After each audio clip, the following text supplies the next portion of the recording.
Welcome to F&I Today. I'm your host, Becky Chernek. Now, what are you doing with your subprime deals will make a difference selling more cars and increasing F&I profits. So oftentimes we miss out on the opportunity by not getting that second eye, and two heads are always better than one. How many actually facilitate a make a deal meeting at least 3 times a week?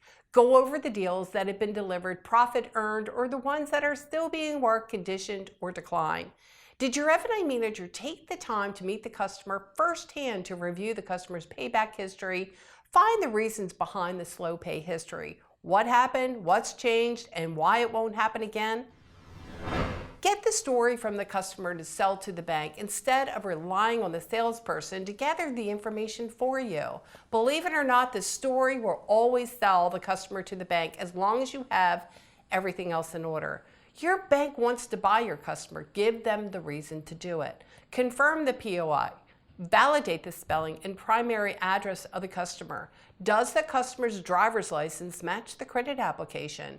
Is there anything that will prevent you from obtaining approval that can be eliminated? Now, the worst thing that you can do is submit the deal to the bank that hasn't been properly vetted. So this is why I'm so against the sales manager submitting the deals to the bank that haven't been extensively reviewed. Instead, these deals are shotgunned everywhere. This practice only causes more headaches and the likelihood of the deal getting conditioned or stipped by the bank for approvals. Banks are not buying like they once did, even 8 months ago, and are now conducting interviews and validating customer information for accuracy, so mistakes will cost you big here. Is the customer on the right car? Is the advance in PTI within the bank guidelines? Have you verified the customer's income, time on job, and additional earnings? Is the customer able to come up with that additional down payment? And did you verify the trade payoff? Does the customer have full coverage insurance? Knowing your bank guidelines inside and out will be the key factor to resurrecting a dead deal or getting more condition deals approved and maximizing your profits. If the customer is landed on the wrong vehicle, the advance is 130% or more, or the PTI is over 50% and a FICO score 620 and below, what makes you think you have a deal? Quit trying to put a square peg into a round hole. Throwing deals into that F&I office and hoping that they stick won't sell you more cars or increase your profits. Now, once in a while, you might get lucky and get a mine deal bought. But for all those other deals you sling into that F&I office, it takes away from the deals that should get bought. So, if you happen to get that loan approved, the buyer was asleep at the wheel, I love it when that happens, or you get one of those special gifts bought, will the customer agree to the payment?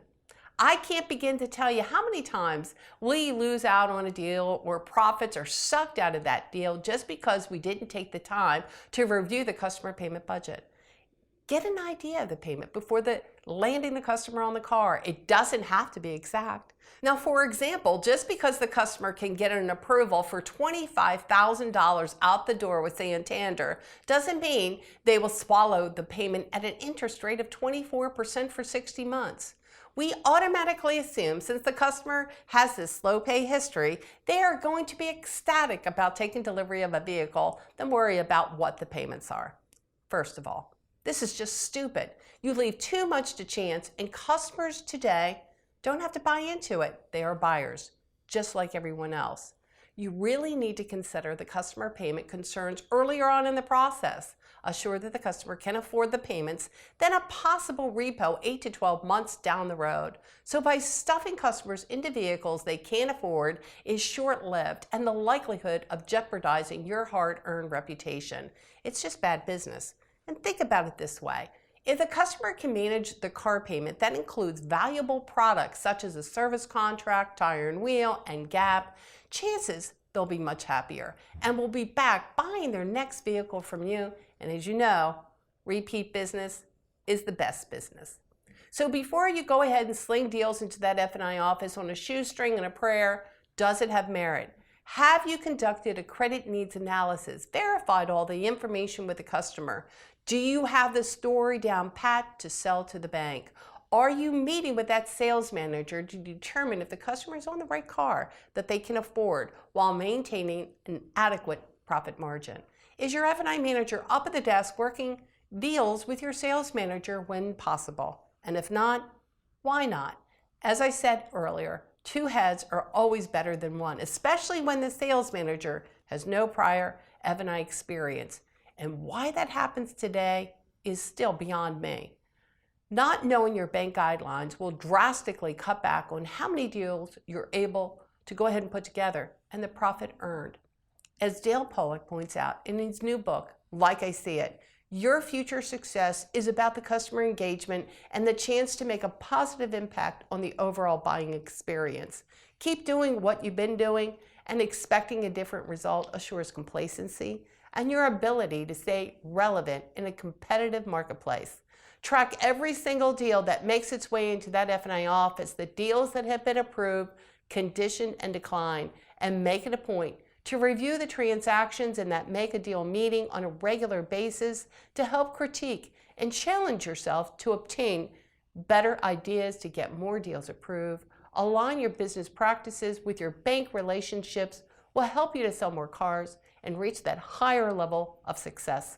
Be upfront, be transparent, create a win-win for you and your customer, be intuitive, make it a point to map out a process that assures consistent practices is being implemented 100% of the time.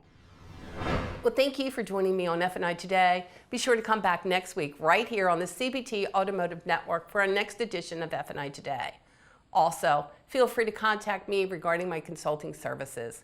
My specialty is helping auto dealers achieve high levels of performance and profit by improving internal processes that begin the moment that customer touches down on the dealership website and ends with finalizing in-person transactions in F&I. Also, for our CBT automotive dealers, contact me about my complimentary single rooftop online analysis and find out what's preventing you from taking the lead position.